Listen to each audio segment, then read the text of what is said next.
Сегодня увеличить губы, исправить веки или даже сделать ямочки на щеках можно в любом салоне косметологических услуг. Цены везде разные, главное – заманить клиентов. Поэтому жертвами лже-косметологов ежегодно становятся десятки женщин. В апреле Минздрав организовал проверку подобных клиник. Так, из 63 проверенных салонов только 24 имели полное соответствие выданной лицензии.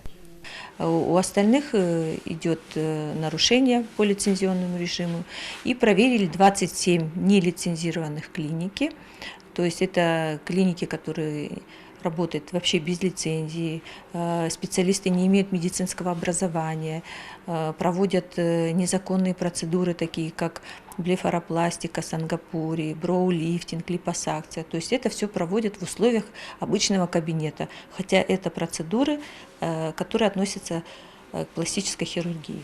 Кроме этого, проверялись частные медицинские центры стоматологии и гинекологии. Вот в таких условиях осуществляли свою деятельность отдельные клиники. В этом кабинете УЗИ, как видно на кадрах, проверки не ожидали, поэтому специалисты быстро разбежались. Большинство из таких кабинетов не имеют разрешения на осуществление медицинской деятельности и не соответствуют санитарным требованиям. В общем, было проверено почти 350 клиник. По третьей группе, где есть кардиология, урология и другие, в общем, услуги, проверено до 350 центров, из них подано на закрытие 111.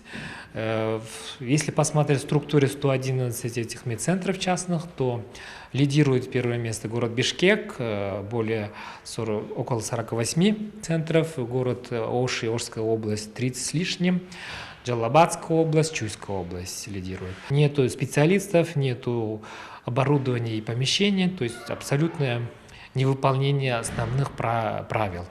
Лицензионный контроль был проведен и в аптечных пунктах. Всего выявлено 84 учреждения, которые продают лекарства без разрешительных документов. В Нарынской области выявлено 5 таких аптечных пунктов, в Таласской области 8. Но наибольшее число аптек без лицензии насчитывается в столице. Расположен по городу Бишкек 30 торговых точек, по Ошской области 37 торговых точек, по Искойской области 4 торговых точки. По результатам проверок данные незаконные торговые точки прекратили свою деятельность, то есть закрыты. В настоящее время в отношении их рассматривается специальная лицензионная комиссия в соответствии с законодательством Кыргызской республики. Материалы будут по степени нарушения. Материалы будут переданы вплоть до передачи в Генеральную прокуратуру. Отметим, что глава Минздрава Алым Кадырбек Шаналиев сообщил, что из-за отсутствия разрешительных документов на деятельность будет закрыто 300 частных клиник и салонов красоты. Министр подчеркнул, что долгие годы частные медучреждения никто из госорганов не проверял качественно. В итоге большинство из них работали без каких-либо сертификатов и лицензий. Бешаналиев отметил, что в дальнейшем руководители таких клиник будут отвечать по закону. Мирим Асаналиева, Бакыт Кязов, ЛТР, Бишкек.